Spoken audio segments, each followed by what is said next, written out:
कर्नाटक हुकूमत ने मसनूई ज़हानत और नई नस्ल की कंप्यूटिंग टेक्नोलॉजी को फ़रोग़ देने के लिए एक जामे डेटा सेंटर पॉलिसी मुतारफ़ कराने का ऐलान किया है।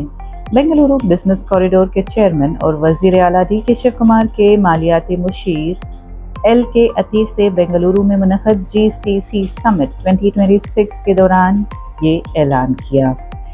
LK अतीक ने बताया कि नई पॉलिसी का मकसद ऐसे जदीद और पायदार डेटा सेंटर्स कायम करना है जहां बिजली और पानी की मुसलसल फराहमी यकीनी बनाई जाए। उनके मुताबिक ये इक़दाम कर्नाटक को मसनूई ज़हानत के शोबे में मुल्क का नुमाया मरकज़ बनाने के लिए विजन का हिस्सा है।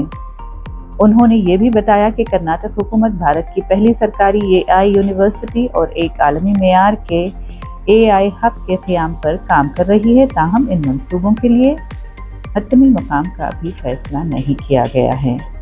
LK अतीक के मुताबिक मौजूदा AI यूनिवर्सिटी में मसनूई ज़हानत पर तहक़ीक़, महारतों की तरबियत, AI टेक्नोलॉजी की कमर्शलाइजेशन और अवामी डिजिटल इंफ्रास्ट्रक्चर की तरक्की पर ख़ुसूसी तवज्जो दी जाएगी। उन्होंने कहा कि मौजूदा AI हब स्टार्टअप्स को जदीद इंफ्रास्ट्रक्चर फराहम करेगा, जिसमें कम लागत पर हाई एंड GPU कंप्यूटिंग तक रसाई भी शामिल होगी। इस मंसूबे की रहनुमाई के लिए निजी शोबे की शराकत से एक विजन ग्रुप भी तश्कील दिया जाएगा। LK अतीक ने कहा कि हुकूमत ज़राअत, सेहत, तालीम और मौसमियाती तब्दीली जैसे शोबों में अवामी डेटा के ज़िम्मेदाराना इस्तेमाल के ज़रिए मसनूई ज़हानत से बेहतर तर्ज़ हुक्मरानी को फ़रोग़ देना चाहती है।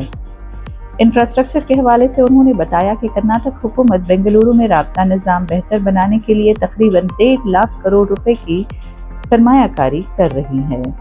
मज़ीद 25,000 करोड़ रुपए मालियत के बेंगलुरु बिजनेस कॉरिडोर पर काम शुरू हो चुका है, जो एयरपोर्ट, व्हाइटफील्ड, सरजापुर और इलेक्ट्रॉनिक सिटी समेत अहम इक़्तिसादी मराकज़ को आपस में जोड़ेगा। LK अतीक ने बताया कि इस वक्त कर्नाटक में 1080 से ज़ायद ग्लोबल कैपेबिलिटी सेंटर्स मौजूद हैं, जो भारत के मजमूई GCCs का तकरीबन 30% हैं।